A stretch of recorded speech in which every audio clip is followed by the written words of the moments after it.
Good afternoon, everybody. Today we're going to be in John chapter 13, and we're going to be talking about washing feet. And so we're going to go verse by verse and talk about it. All right. It says, "Now before the feast of the Passover, when Jesus knew that his hour was come, that he should depart out of this world unto the Father, having loved his own which were in the world, he loved them until the end." So at the Passover feast, Jesus knew the hour had come to depart from this world and return to his Father. He loved mankind until the very end, y'all. It says, "In supper being ended, the devil having now put into the heart of Judas Iscariot, Simon's son, to betray him." So that clearly says that the devil was put into Judas's heart to betray him, which is Jesus. Jesus, knowing that the Father had given all things into his hands and that he was come from God and went to God. So God had given him all things, put into motion the prophecy that was foretold. He riseth from supper and laid aside his garments and took a towel and girded himself. So he got himself ready for what was to come. You know, that girdle and part of that armor we've been talking about, he got himself ready for what was to come. So he girded himself, which means prepare, and strengthened himself for what was coming. And after that he poureth water into a basin and began to wash the disciples' feet and to wipe them with the towel wherewith he was girded. So he washed the feet of the disciples and wiped them clean with the towel from which he was girded. So he was preparing and strengthening them as well. Isn't that some type of love? I'm telling you. Then cometh he to Simon Peter, and Peter saith unto him, Lord, doest thou wash my feet? So Simon Peter was asking why he was washing their feet. He didn't understand. And Jesus answered and said unto him, What I do thou knowest not now, but thou shalt know thereafter. So he was preparing them for what was to come and letting them know that they would figure it out after his death. But he couldn't tell them beforehand because they would have tried to stop the people from killing him and the prophecy wouldn't come true. So Jesus knew how much the disciples loved him, and so he couldn't quite tell them everything.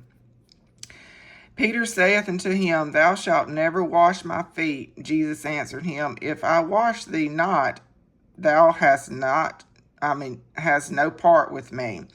So Peter didn't want him to to stoop to that low position, because washing feet was like for a servant, and they considered him the master. And so he didn't want him to stoop to that low position of washing feet, but he told him if he doesn't do it, then he was not a part of Jesus. So Jesus said this is something that's, got to happen. So this is my note. I believe that this binded Jesus and the disciples in some type of symbolic way. He was protecting them. He knew what was to come, and I think it was protecting their heart and soul. But we'll get on with that in a minute. Verse 9, Simon Peter saith unto him, Lord, not my feet only, but also my hands and my head. So when Jesus explained that to Simon, Simon then understood what an honor it was, and he asked for his hands and his head to be washed as well. And Jesus replied and said, Jesus saith to him, He that is washed needeth not save to wash his feet, but is clean in every whit, and ye are clean, but not all. So Jesus responded with washing the feet was enough to cleanse him. And I think this means in the spiritual world realm. He also lets them know that not all, meaning one of them, was dirty.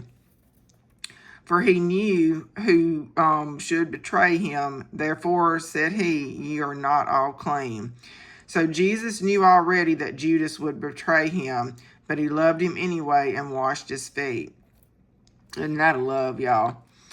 So verse 12, moving on, it says, So after he had washed their feet and had taken his garments and was set down again, he said unto them, Know ye what I have done to you? And he asked them, What have I done to you? They didn't quite still understand. Ye call me Master and Lord, and ye say, Well, for so I am. So he acknowledges that they call him Master and Lord. Verse 14 says, if I then, your Lord and Master, have washed your feet, ye also ought to wash one another's feet. So he's explaining the do unto others as I would have, done unto you, is what I believe this is meaning. So verse 15, for I have given you an example that you should do as I have done to you. And so he gave them an example of what he wanted them to do and live their lives after his departure. Because remember, he knows what's coming, but they don't. Verily, verily, I say unto you, the servant is not greater than his Lord, neither he that is sent greater than he that sent him. So no one is better than anyone else, and it reinforces that Jesus and God are one in unity. If ye know these things, happy are ye if ye do them. So knowledge was given to them, and he's telling them to be happy while doing it. They still don't quite understand, but they will in the long run. It says, I speak not of you all, I know whom I have chosen, but that the scripture may be fulfilled, he that eateth bread with me hath lifted up his heel against me. So Jesus had chose Judas to betray him. And I believe so that the others wouldn't understand what was occurring during that time, because he didn't want them to try to stop what was happening, because the prophecy had to come true.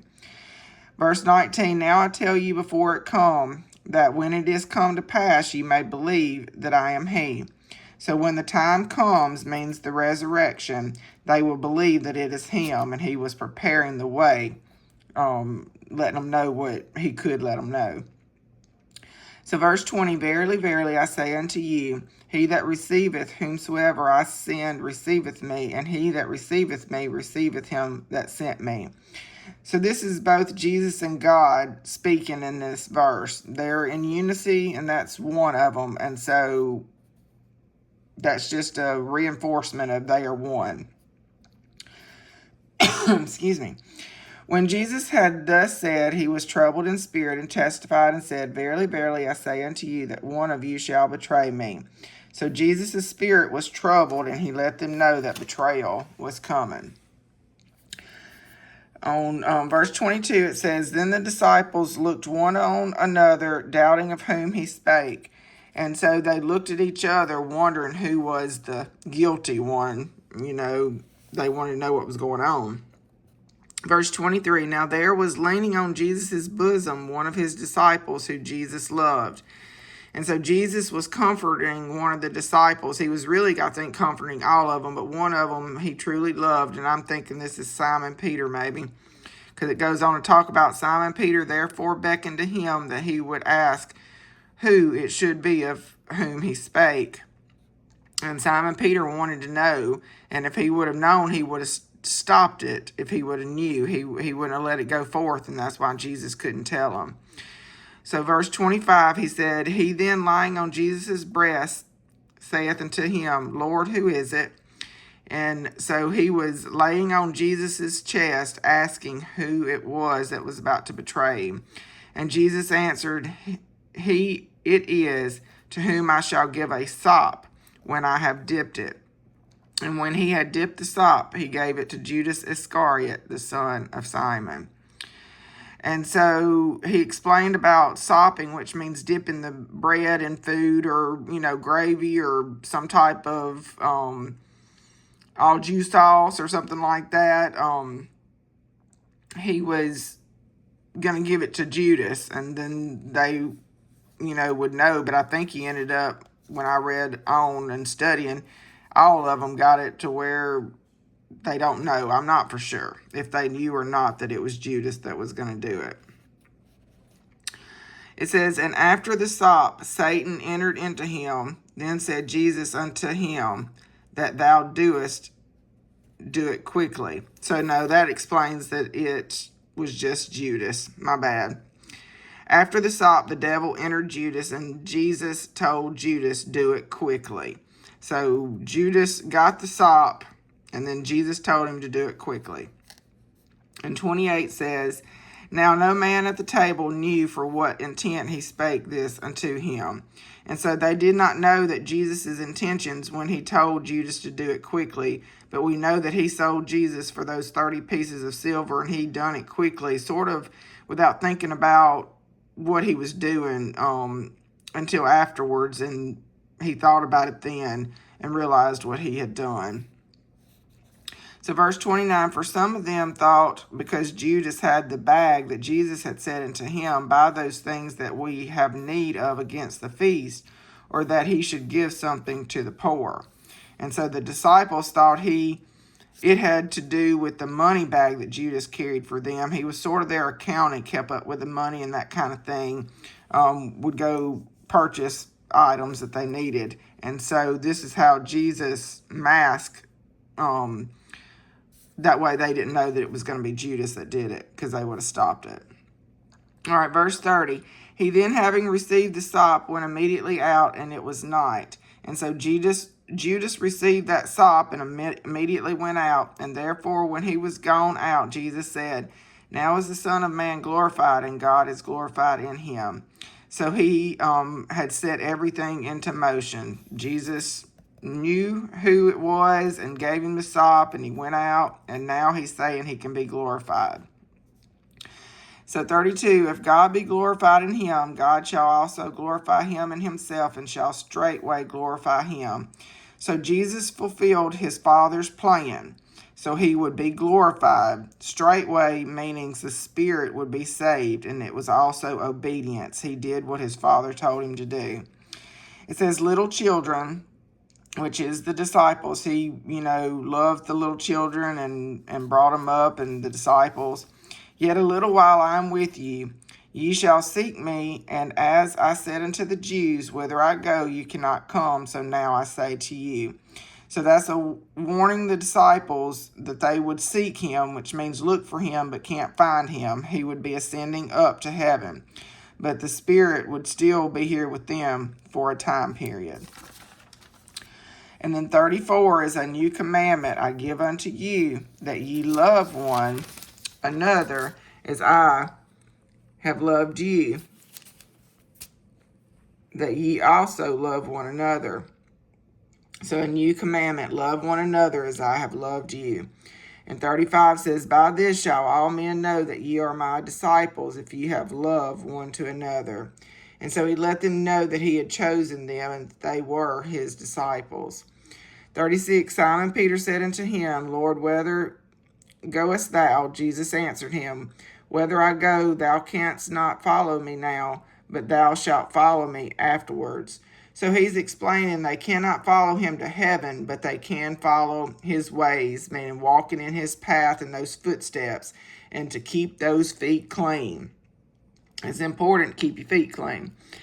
37, Peter said unto him, Lord, why cannot I follow thee now? I will lay down my life for thy sake. And they were willing to lay down their lives for him. And Jesus answered him, wilt thou lay down thy life for thy sake? Verily, verily, I say unto thee, the cock shall not crow till thou hast denied me thrice.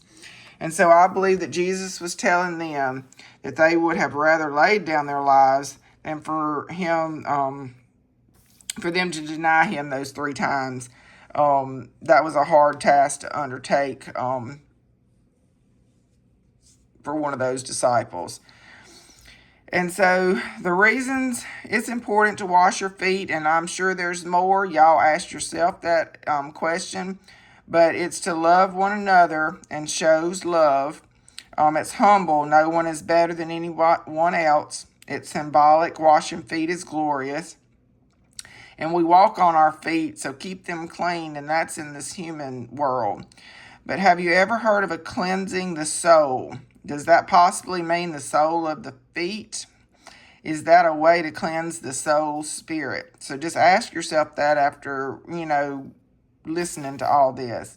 And my note is Jesus loved us so much up until he died on that cross. If he stooped that low to honor the disciples on what, they didn't want him to, and he thought it's just fine, and it is, because nobody's better than anybody else. But in the human world, if you think about it, he really did stoop down and get on their level and wash their feet and showed them that honor. So what was dying on the cross done for us? I mean, just think about, okay, washing feet, the disciples, he glorified them. He saved us on that cross. Just how significant that is. So wash feet and keep the soles of your own feet clean and do it for Jesus. He did it for us, y'all. And I mean, and wash somebody's feet. I mean, I've done it in my past. Would do it again. I would love to be 1 Timothy 5:10. If you want to go read that, talks about a woman washing the saints' feet. I would definitely do it. But I'm going to keep my feet clean as best as I can. I'll wash somebody else's feet if I get the chance. And y'all just remember that washing feet is very important. It's very symbolic. And I'm so glad that he washed the disciples' feet. And then he died on that cross for us. I hope y'all enjoyed this lesson. I enjoy bringing it to you. And as always, y'all have a God bless day.